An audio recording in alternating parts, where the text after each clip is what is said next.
మాటలు మాట్లాడి డెఫినెట్గా మళ్ళీ కాలబెరానికి వస్తుంది పాకిస్తాన్. బట్ ఈసారి భారతదేశం మాత్రం ఖచ్చితంగా ప్రతీకార చర్యలో ఎలాంటి కాంప్రమైజ్ ఉండదు. డెఫినెట్గా ప్రతీకారం తీసుకొని తీరుతాం అండ్ ఉగ్రవాదాన్ని కూడా డెఫినెట్గా అణిచివేస్తామని కూడా చాలా స్పష్టంగా పాకిస్తాన్కి భారతదేశ ఆర్మీ కూడా క్లియర్గా మెసేజ్ ఇచ్చింది. అరేబియన్ సముద్రంలో కూడా యుద్ధ నౌకలకు సంబంధించి కావచ్చు, ఐఎన్ఎస్ విక్రాంత్ ఆర్ ఏదైతే ఐఎన్ఎస్ విక్రాంత్కి సంబంధించి కావచ్చు, లేదా ఇతర ఎక్విప్మెంట్స్కి సంబంధించి కావచ్చు, ఫుల్లీ అప్గ్రేడెడ్ మెషిన్స్తో కూడా ఇప్పటికే అరేబియన్ సముద్రం దగ్గర అండ్ ఆల్సో ఎల్ఓసి దగ్గర భారత బలగాలను భారీగా మోహరించింది భారత ప్రభుత్వం. అదేవిధంగా ఎవరైతే బీఎస్ఎఫ్ కి సంబంధించిన ఆర్మీ సోల్జర్స్ ఉన్నారో, బార్డర్ సెక్యూరిటీ ఫోర్స్ ఎవరైతే సెలవులు పెట్టి వెళ్ళారో వాళ్ళు కూడా తిరిగి వచ్చి వెంటనే విధుల్లో చేరాలని కూడా, డ్యూటీలో తిరిగి చేరాలని కూడా ఇప్పటికే భారత ఆర్మీ కూడా ఆదేశాలు జారీ చేసింది. అయితే గత 3 రోజుల నుంచి జరిగిన పరిణామాల గురించి ఒకసారి మనం రీక్యాప్ చేసుకుంటే, భారత ఆర్మీకి సంబంధించిన హై ఆఫీసర్స్ ఎవరైతే ఉన్నారో, సిడిఎస్ కావచ్చు లేదా భారత ఆర్మీ చీఫ్ కావచ్చు, వీళ్ళందరూ కూడా ఒక హై లెవెల్ మీటింగ్ కూడా ఆర్గనైజ్ చేశారు. ఒక సుదీర్ఘ చర్చ నడిచింది. పాకిస్తాన్ భూభాగంలో నుంచి ఇండియాకి వచ్చిన ఎవరైతే ఉగ్రవాదులు ఉన్నారో లేదా ఇల్లీగల్గా వచ్చిన వాళ్ళు ఉన్నారో వాళ్ళ హైడౌట్స్ ఏంటి, వాళ్ళ డిజిటల్ ఫుట్ ప్రింట్స్ ఏంటి, వాళ్ళు ఎక్కడెక్కడ ఉన్నారు, వాళ్ళ బేస్ క్యాంపులు ఎక్కడున్నాయి, కాశ్మీర్లో వాళ్ళు ఎలాంటి ఆపరేషన్ చేస్తున్నారు అనే నేపథ్యంలో కూడా ఒక సుదీర్ఘ చర్చ నడిచింది. ఆ తర్వాత సిడిఎస్ రాజ్నాథ్ సింగ్ని కలిశారు. రాజ్నాథ్ సింగ్ని కలిసిన తర్వాత రక్షణ శాఖ మంత్రి రాజ్నాథ్ సింగ్ని కలిశారు. రాజ్నాథ్ సింగ్ని కలిసిన తర్వాత ఆ సుదీర్ఘ చర్చలో కొన్ని కీలక అంశాలపై వాళ్ళు చర్చించారు. దాని తర్వాత నిన్న రాజ్నాథ్ సింగ్ ప్రధాని మోదీతో భేటీ కావడం జరిగింది. సో ఆ నేపథ్యంలో కూడా చాలా విషయాలపై, కాశ్మీర్లో జరుగుతున్న పరిణామాలకు సంబంధించి, భారత్ ఇంకా పాకిస్తాన్కి సంబంధించిన బైలాటరల్ ఇష్యూస్కి సంబంధించి కూడా వాళ్ళు సుదీర్ఘంగా చర్చించారు. ఈ నేపథ్యంలో చాలా వరకు కూడా కొన్ని అంశాలను చర్చించి, అయితే రాబోయే రోజుల్లో పాక్కి అగెయిన్స్ట్గా చాలా పరిణామాలు చోటు చేసుకోబోతున్నాయని చెప్పుకోవచ్చు.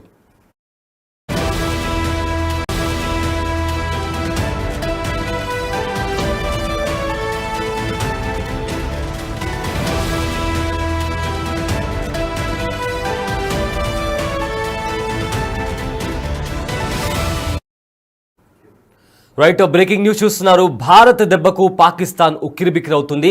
ఇప్పటికే పాకిస్తాన్లో నీటి కొరత ఉండడం వల్ల జనాలు రోడ్లపైకి వచ్చి ప్రొటెస్ట్ కూడా చేస్తున్నారు. అయితే పహల్గామ్లో దాడి జరిగిన తర్వాత కొన్ని కీలక అంశాలపై భారత్ ఇప్పటికే నిర్ణయాలు తీసుకుంది.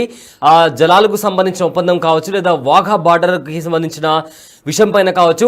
ఇక్కడ ఇండియాలో ఉంటున్న పాకిస్తాన్ దేశీయులు ఎవరైతే ఉన్నారో వారు వెంటనే దేశం వదిలిపెట్టి వెళ్ళిపోవాలి అని విధించిన ఆంక్షలకు సంబంధించి ఇప్పటికే పాకిస్తాన్ పైన చాలా ప్రెషర్ క్రియేట్ అయింది. అయితే భారత్ నుంచి వస్తున్న ముప్పేట దాడితో ఇప్పటికే పాక్ వెన్నులో వణుకు పుట్టిందని చెప్పుకోవచ్చు.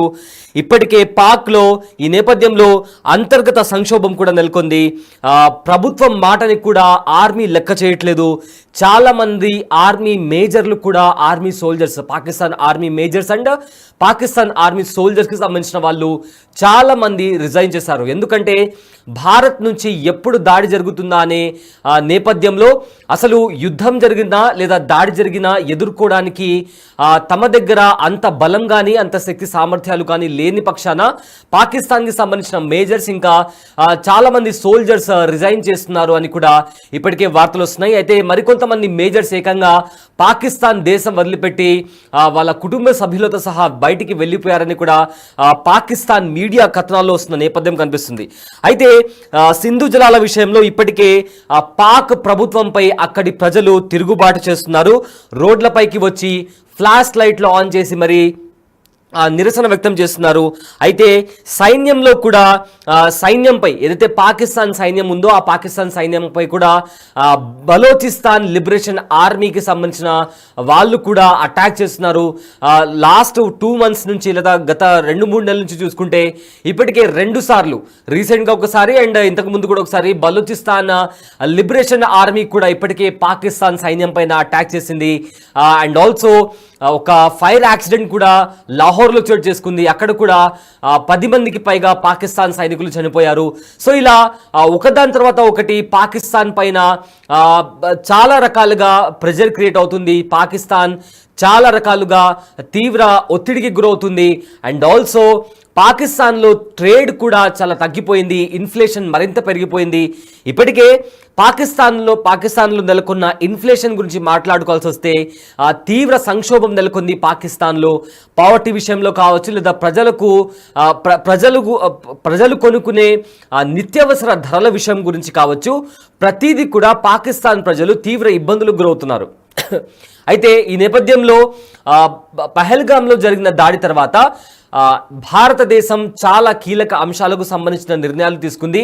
అండ్ ఆల్సో ట్రేడ్ పైన కూడా పాకిస్తాన్ పైన ప్రెషర్ క్రియేట్ చేయాలనుకుంటుంది. ఎందుకంటే అరేబియన్ సముద్రం నుంచి చాలా వరకు పాకిస్తాన్ క్రూడ్ ఆయిల్ ఏదైతే ఉందో, ఫ్యూయల్కి సంబంధించింది ఏదైతే ఉందో అది ఇంపోర్ట్ చేసుకుంటుంది. సో దానిపైన కూడా ఆంక్షలు విధిస్తే పాకిస్తాన్ పైన ట్రేడ్కి సంబంధించి కూడా చాలా వరకు ఆర్థికంగా పాకిస్తాన్ను దెబ్బతీయొచ్చు అనే కోణంలో కూడా ఇండియా ప్లాన్ చేస్తుంది.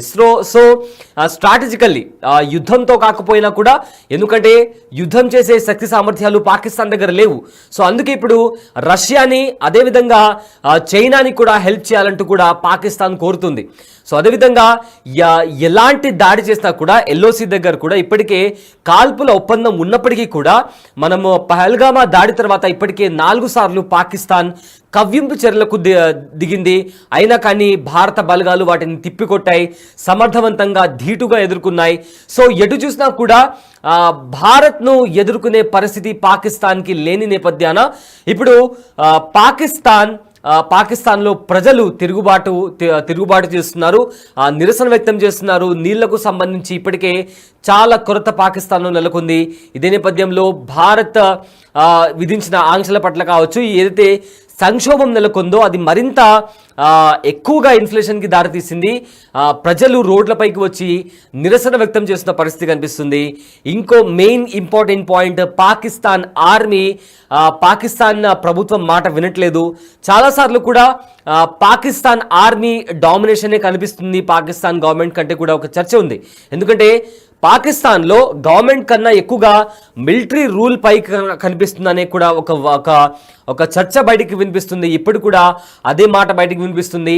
పాకిస్తాన్ గవర్నమెంట్ ఏ మాటకి వినకుండా తన సెల్ఫ్ డిసిషన్ తీసుకొని కూడా పాకిస్తాన్ ఆర్మీ ముందుకు వెళ్తుంది అనే చర్చ కూడా చాలా జోరుగా సాగుతున్న నేపథ్యంలో పాకిస్తాన్కి సంబంధించిన ఆర్మీ సోల్జర్స్ కావచ్చు, లేదా చాలామంది మేజర్స్ ఎవరైతే హయ్యర్ పొజిషన్లో ఉంటారో ఆ మేజర్స్ కూడా రిజైన్ చేసి వెళ్ళిపోతున్నారు. చాలామంది వాళ్ళ భార్య పిల్లలతో, వాళ్ళ కుటుంబాలతో సహా దేశం వదిలిపెట్టి వెళ్ళిపోతున్నారు అనే తీవ్ర చర్చ జరుగుతుంది. అయితే ఇంత సంక్షోభం, ఈ రకంగా ప్రెషర్ ఇండియా వైపు నుంచి ఎప్పుడెప్పుడు అటాక్ జరుగుతుందా అనే ఒక భయం, ట్రేడ్కి సంబంధించి సంక్షోభం నెలకొనడం, అదేవిధంగా ఇన్ఫ్లేషన్, పావర్టీ, ఏ రకంగా చూసినా కూడా పాకిస్తాన్లో ఉన్న ఏవైతే సిచ్యువేషన్స్ ఉన్నాయో అవి రోజు రోజుకు దిగజారుతున్నాయని చెప్పుకోవచ్చు. సో ఈ నేపథ్యంలో రష్యా ఇంకా చైనాని హెల్ప్ కోరుతుంది పాకిస్తాన్. అయితే గత 2 రోజులుగా చూసుకుంటే దేశంలో కూడా ఎవరైతే పాకిస్తాన్కి సంబంధించిన కీ మేజర్స్ ఉన్నారో వాళ్ళు కూడా చేతులెత్తేసిన నేపథ్యం కనిపిస్తుంది. అయితే దిక్కుతోచని పరిస్థితుల్లోకి ఇప్పటికే పాకిస్తాన్ వెళ్ళిపోయింది. అందుకే సో ఇవన్నీ జరుగుతున్న నేపథ్యంలో రష్యా చైనాని హెల్ప్ అడుగుతున్న నేపథ్యంలో కూడా ఇంకో సైడ్ అయితే ఖచ్చితంగా